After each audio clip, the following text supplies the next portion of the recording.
বিশ্বের প্রাচীন সভ্যতা পর্ব 2। সুমেরীয় সভ্যতা, অ্যাসিরীয় সভ্যতা, ক্যালিডীয় সভ্যতা। ব্যাবিলনীয় এই 4টি সভ্যতায় ইরাক কেন্দ্রিক।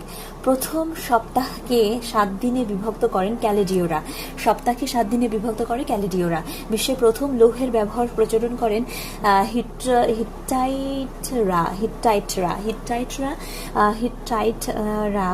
প্রথম লৌহের ব্যবহার প্রচলন করেন হিট্টাইটরা। আর ক্যালিডীয়রা প্রথম সপ্তাহকে 7 দিনে বিভক্ত করেন। সুমেরীয়, অ্যাসিরীয়, ক্যালিডীয়, ব্যাবিলনীয় এই 4টি সভ্যতা হচ্ছে ইরাক কেন্দ্রিক। বিশ্বের প্রথম গণতন্ত্রের ধারণা পাওয়া যায় প্রাচীন গ্রিসে। প্রাচীন গ্রিসের নগর রাষ্ট্রকে কেন্দ্র করে কেমন রাষ্ট্র ব্যবস্থা গড়ে ওঠে?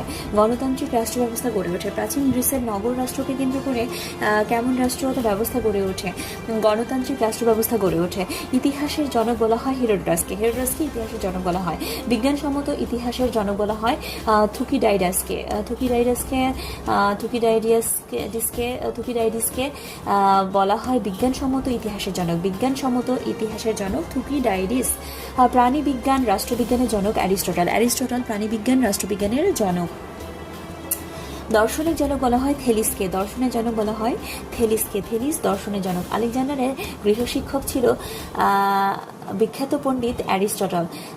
গৃহশিক্ষক ছিলেন, এখানে ছিলেন হওয়ার কথাটা দরকার ছিল। আচ্ছা, বিশ্ববিজয়ী বীর আলেকজান্ডারের বাবা ছিলেন মেসিডোনিয়ার রাজা ফিলিপ ছিলেন বিশ্ববিখ্যাত বিশ্বজয়ী বীর আলেকজান্ডারের বাবা।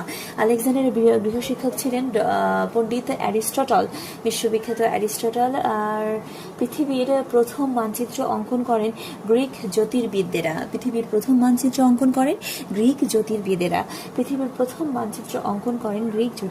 গ্রিকদের প্রধান দেবতা ছিল জিউস হচ্ছে গ্রিকদের প্রধান দেবতা। জিউস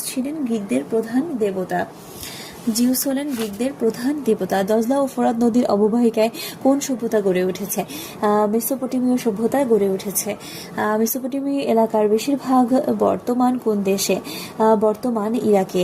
ব্যাবিলনের ঝুলন্ত উদ্যান কোন দেশে অবস্থিত? ব্যাবিলনের ঝুলন্ত উদ্যান ইরাকে অবস্থিত।